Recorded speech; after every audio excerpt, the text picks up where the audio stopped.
to look at the first known building built on any continent in the world. Built in 1898 by an expedition led by someone called Borchgrevink, who'd come back after his hop onto the shore in another ship called the Southern Cross, and this is at a place called Cape Adair. So they had a look at that, and Wilson did one of his lovely watercolours of the site. That hut is still there. When they reached the edge of the Ross Ice Shelf, they decided that they wanted to maybe have a look at the peak of the pole, so they went up in a balloon, Captain Scott first, and they went up 800 feet and used 19 cylinders and 18,500 cubic feet of gas. This was horrified Wilson. He thought it was a terrible danger and waste. Anyway, who should go up next? Always wanted to try out new things. Was Shackleton. He took the first aerial photograph in Antarctica of the men down below. So they ended up making a hut on the southern tip of Ross Island, which is on the edge of this ice shelf. So then all you've got to do is go along here, up the mountains, 9,500 feet, and onto the pole. This is where they then put their hut.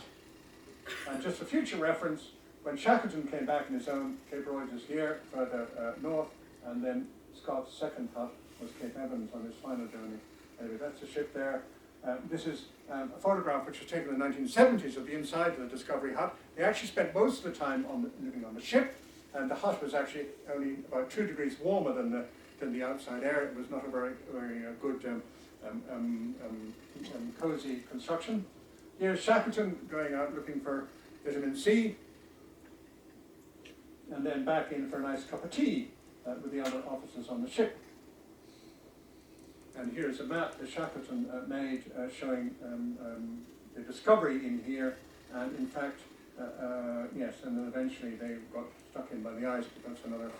Anyway, Shackleton, one of his jobs was to produce the first sort of publication in Antarctica, South Polar Times, and beautifully illustrated by Wilson, and included illustrations of all the flags. Now, Markham decided he was going to make these nice sledging flags, which you then put on the back of your sledge, and the first thing was you had to have your own family crest and things, so Markham reckoned that only properly reared people would make any progress in Antarctica. Once when a fellow called Arctowski, who was thinking of coming down to the Antarctic, he wrote about Arctowski. Markham said, none of the foreigners ever get south of the Antarctic Circle. Anyway, so this was sort of these notched pennants for each of the officers and people, and you'll notice they're all rather similar except for this big one here. And a bit typical Shackleton, he went out of order a bit and had rather a nice big flag for his, which paid off because on the 2nd of November there was a team photograph for the 3 people who were going to head and make this attempt to the South Pole. Shackleton, Scott and Wilson. So Shackleton got a really lucky break there. No one's ever explained why he was chosen, but anyway.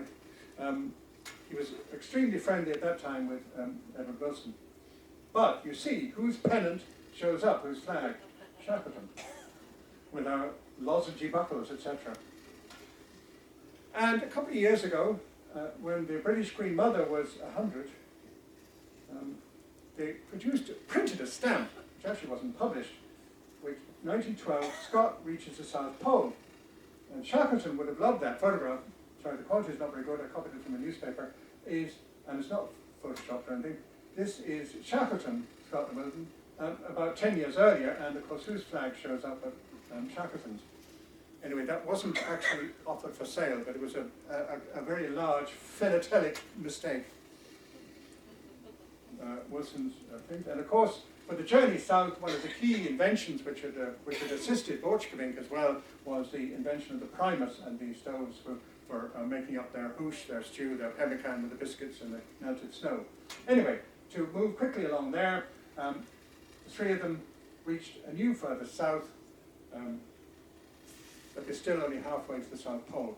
They were still on that big ice shelf, which is the size of France, and they still had to go up the Transantarctic Mountains, which they could see in the distance, on the 30th of December, 1902. This is the photograph on the 3rd of February.